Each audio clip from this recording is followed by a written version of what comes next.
世界面临一场巨变，下一轮洗牌潮最大的特点就是它淘汰的不仅是企业，更是人。未来那些出身平凡、文化一般、能力一般又没有自制力、不善于学习的人，他们没有信用，没有思想，不能借债，不能纳税，都将被淘汰。但是有大破必有大利，也必然有一大批新人将走向历史的舞台，成为下一个时代的弄潮儿。那么我们该如何成为这种人？认识未来社会的趋势。未来 99% 的人都可能成为多余的，都将成为无用人群。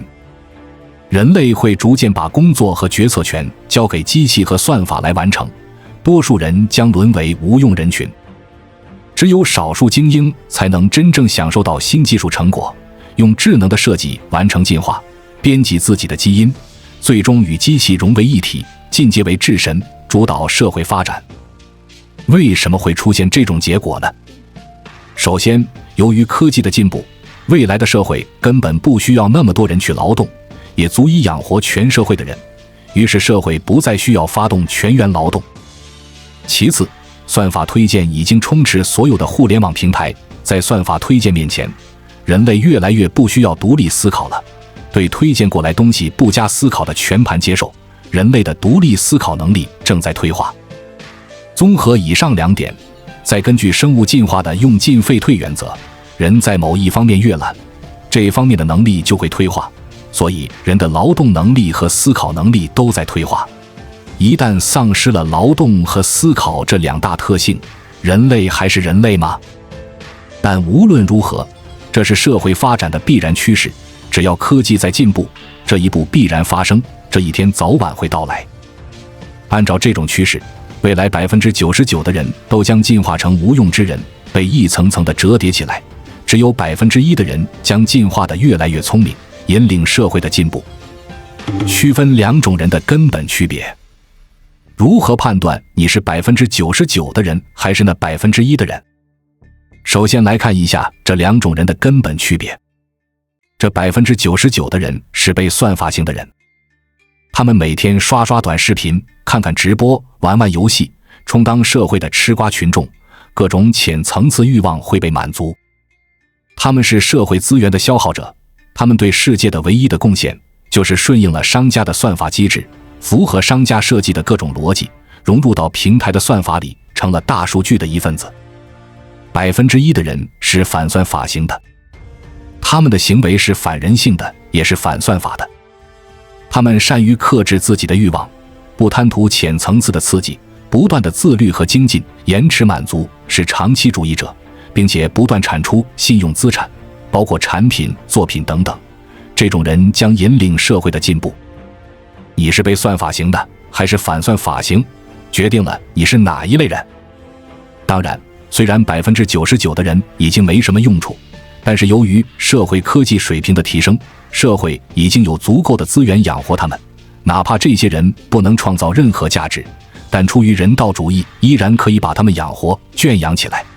这就是为什么短视频、直播、娱乐、游戏产业那么发达的原因，只有这样才能把这部分人的精力消耗掉。这是人类社会发展的必然，人类的文明的开始就是从圈养猪牛羊、鸡鸭鹅等等开始的，只不过那是农业文明。我们很快就会步入智能文明，智能文明就是圈养人的文明。如何成为那 1% 的人？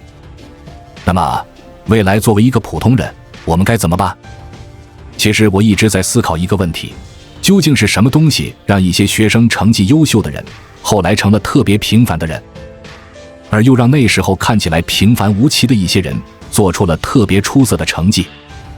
今天我终于想通了，人的发展有一个规律，短线拼机遇，中线拼能力，长线拼心态。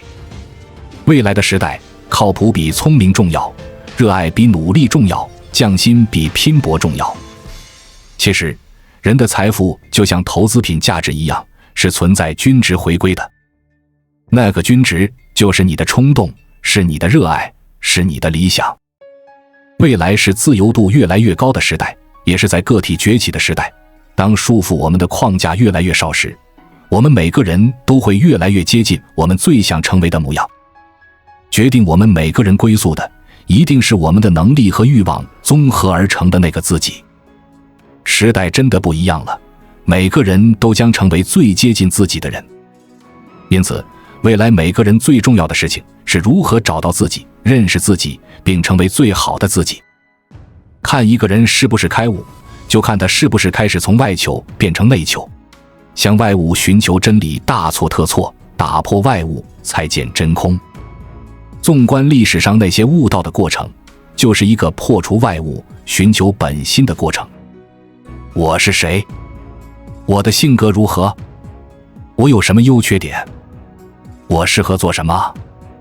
在之前的粗放型发展时代里，社会压力逼迫我们复制所谓的成功道路来获取社会资源，让我们成了千篇一律的人。人和人就像用同一个模型造出来的一样，完全忽视了人的内心深处的热情，而这恰恰才是一个人最大的潜能和动能。即使你正在从事一份高薪高压的工作，如果你天生就不属于那个位置，你总有一天还会离开。即使你学的是理工，如果你最热爱的是写作，早晚有一天你会通过各种办法用写作发挥你的个人价值。一个作品、产品从0到99分那部分可以靠时间和精力完成，但是从99分到99.9分，乃至到99.99分的那部分，只能靠一个人的热爱和心态才能完成。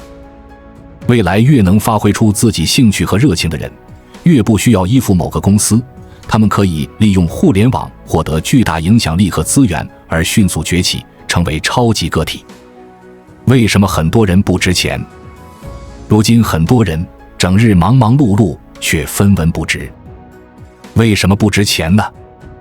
这就好比电商平台兴起之后，绝大部分产品的价格都被拉低了。为什么呢？因为产品的同质化太严重了，大部分产品都是千篇一律的，凭什么你能卖得贵？同理，绝大多数人之所以命比纸薄，是因为人与人的同质化太严重了。他们从进入学校到离开学校的这20几年里，没有一个老师能启发他们如何认识自己。我的性格如何？我有什么优缺点？我适合做什么？也很少有家长去有意识地启发孩子去认识自己。这些长者们完全忽视了我们的内在动能和潜能，导致我们长大之后成为千篇一律的皮囊。我们含辛茹苦地读了20几年的书，本以为自己满腹经纶，时刻准备大干一场，到了社会上之后，才发现自己只不过是资质平平、平庸无奇的泛泛之辈。其实哪有什么阶层固化，只是人与人之间严重趋同、严重同质化而已。我们的天赋、个性早就被磨平了，产品同质化最多导致产能过剩，而人的同质化导致整个社会都乱了章法，没有兴趣，没有特长，无论做什么都是一拥而上，趋之若鹜。其实哪有什么社会固化，只是人与人之间严重趋同而已。怎么才能把社会从千人一面变回千人千面，让每个人找回自己真正的位置，才是当今最根本的问题。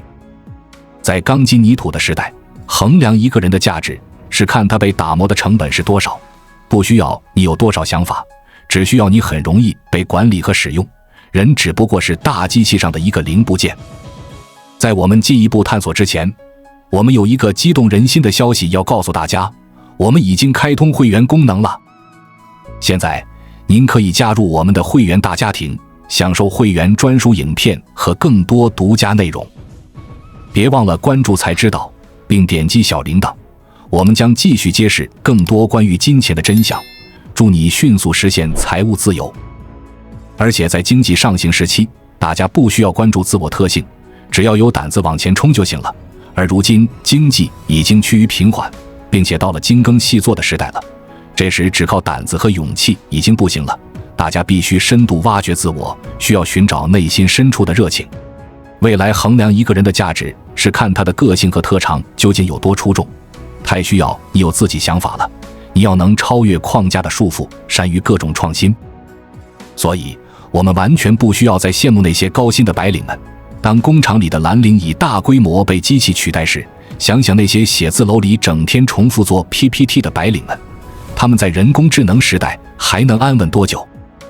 这些人的生命被那些应该做的、有用的事填充得满满的，他们将那些喜欢做的但看上去没什么用的事完全挤压了出去，不留一丝缝隙。他们斤斤计较，每一个行为都讲究回报，他们睚眦必报，每一个付出都讲究性价比。他们总是抱怨说没时间去做喜欢做的事，因为他们眼里只有利害，没有情感。由于他们之间已经失去信任，所以他们越来越敏感多疑，被欲望压抑的愁眉苦脸，整日焦虑不堪。就是这样一群人，其实早已濒临破产边缘，却还不自知。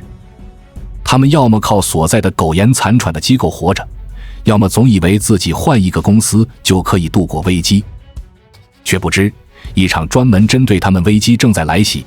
不要看现在歌照样唱，马照样跑，舞照样跳，如果看不透这场大变局，等轮到淘汰你的时候，你连叫一声的机会都没有。新时代的机遇，这已经不是那个只需要死读书，只要听从指挥就可以过好日子的年代了。这个时代鼓励我们自主独立思考，鼓励我们有自己想法，鼓励我们自己和别人不一样，而且越来越多的爱好正在变得有用。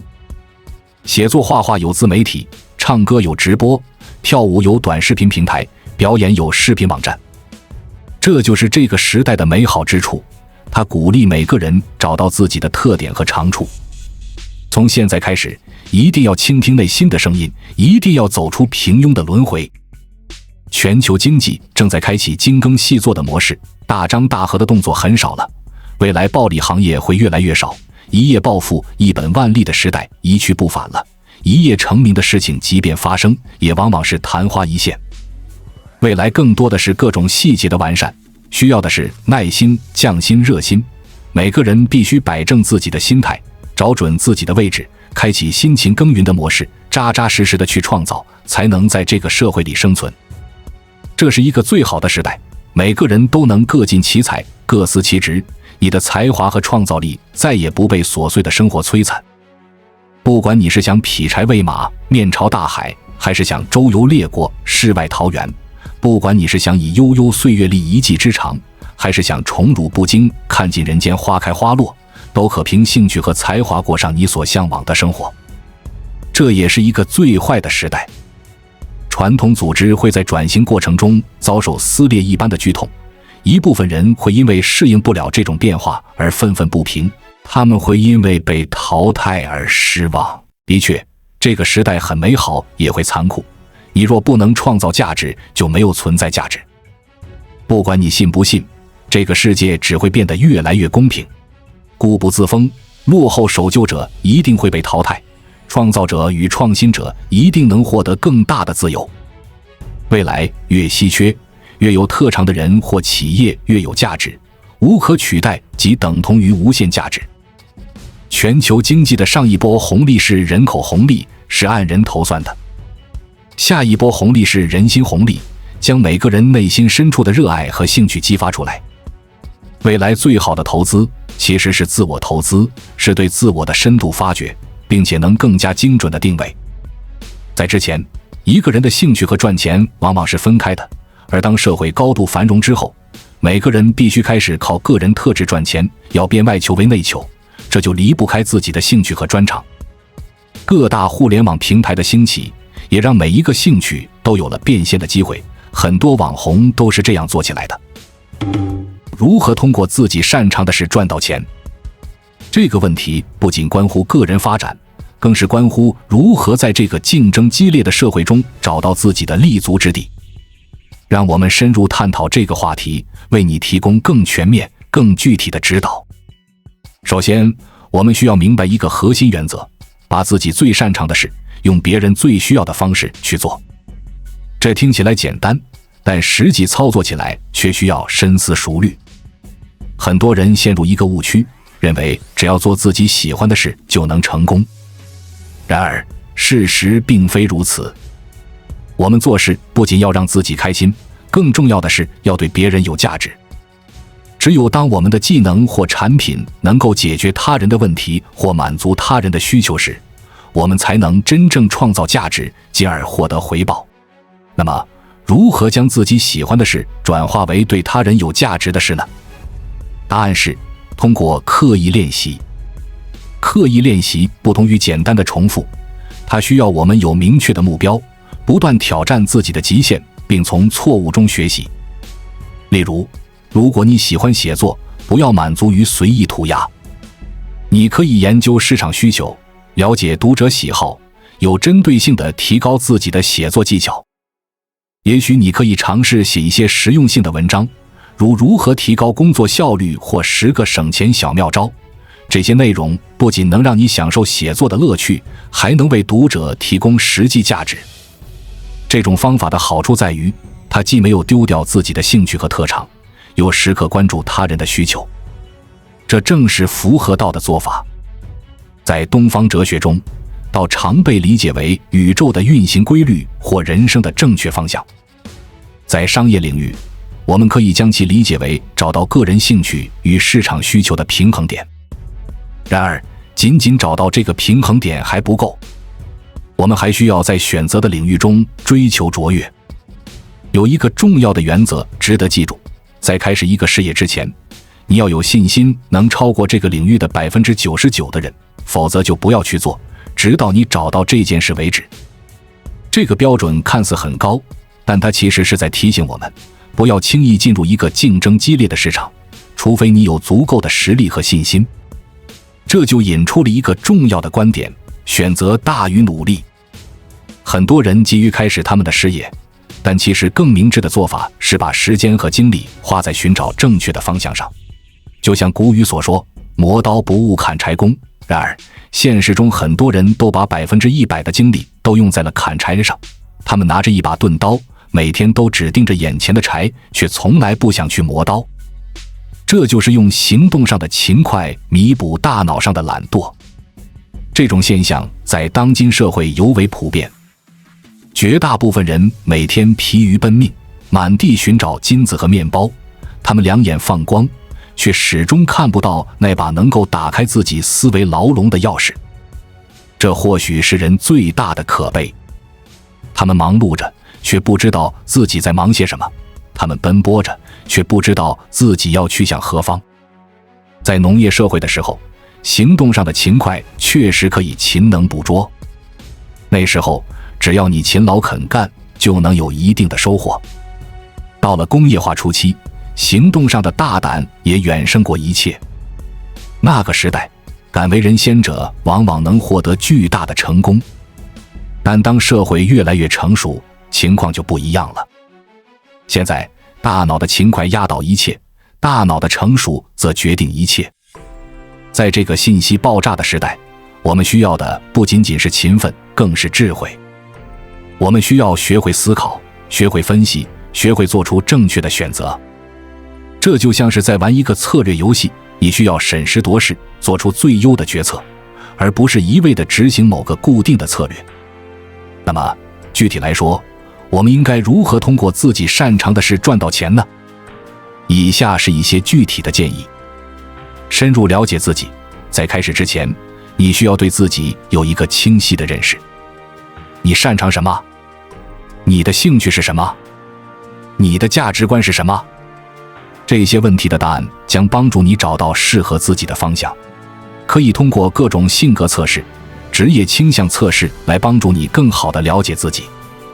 同时，回顾你过去的经历，哪些事情让你感到最有成就感？哪些任务你总是能轻松完成？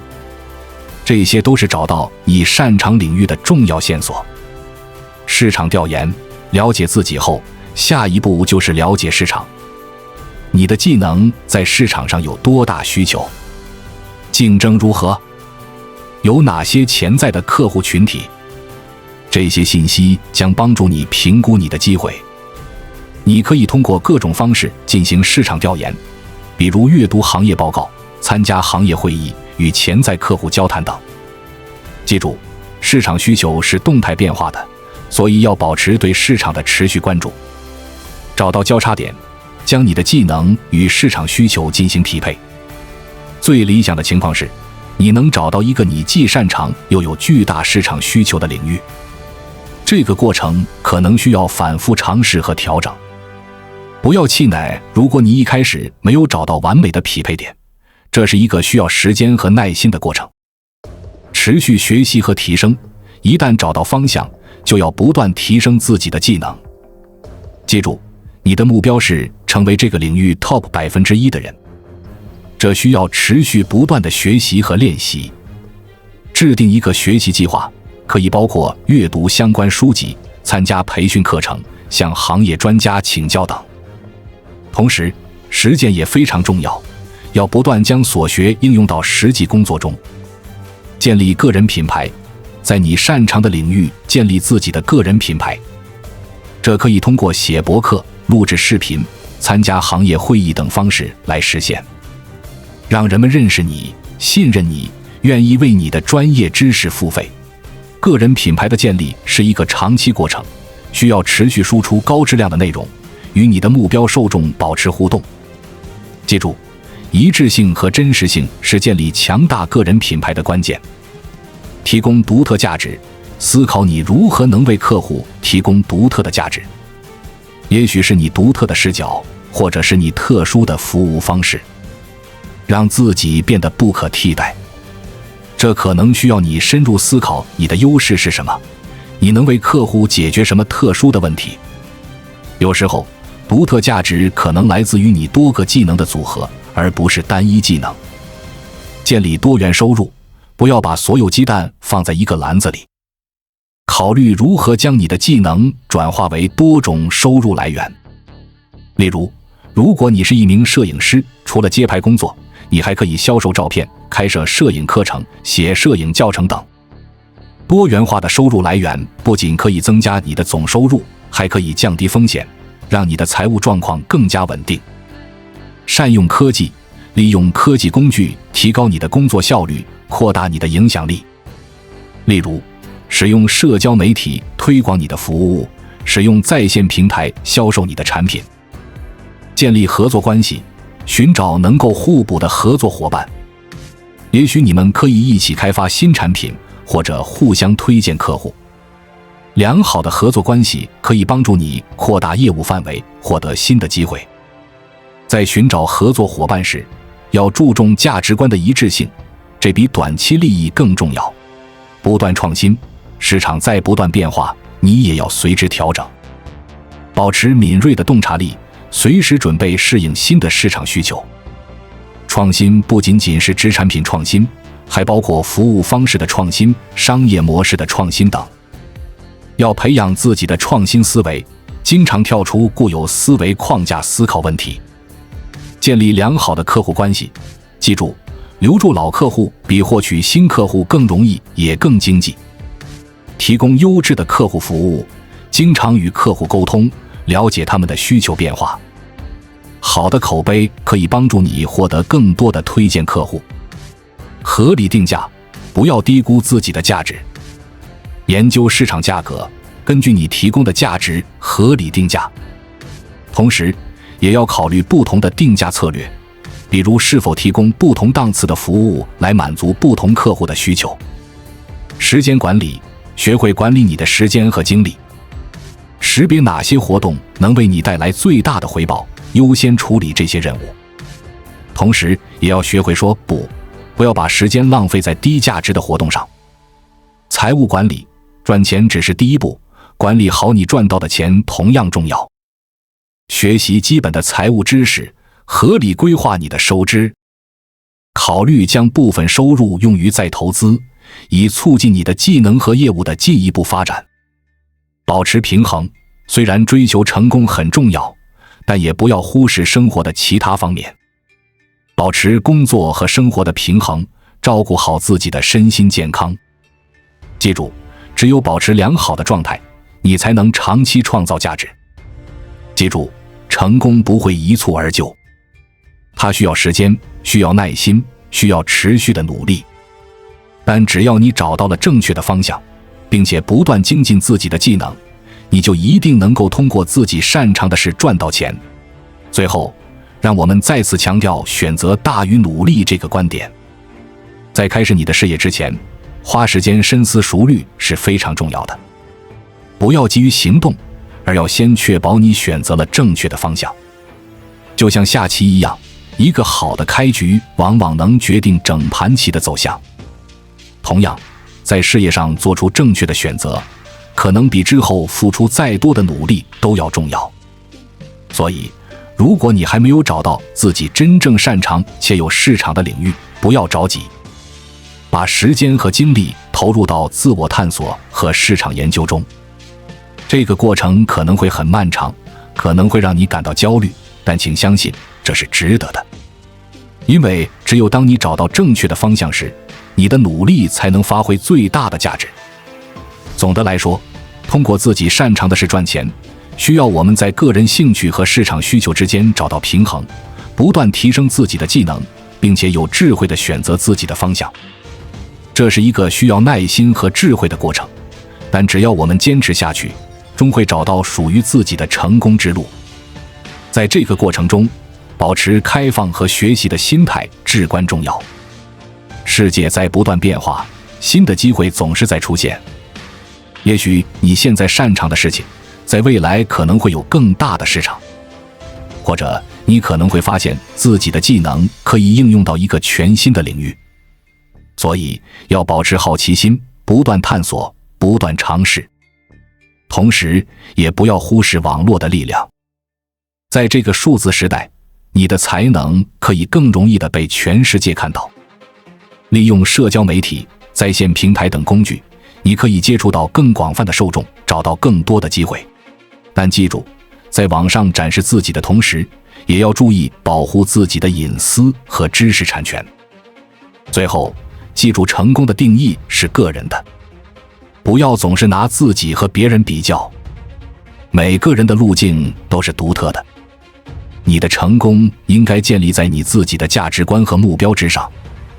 只要你在做你热爱的事，并且能够通过这件事为他人创造价值，那就是成功的开始。总之，通过自己擅长的事赚钱是一个充满挑战但也充满机遇的过程。它需要我们不断学习，不断尝试，不断调整。但只要我们保持耐心和毅力，相信总有一天，我们会找到那个既能发挥自己才能，又能满足市场需求的完美结合点。那时，工作就不再只是谋生的手段，而是实现自我价值的途径。让我们一起努力，朝着这个目标前进吧。关注我，我是才知道，带你解锁更多金钱的真相。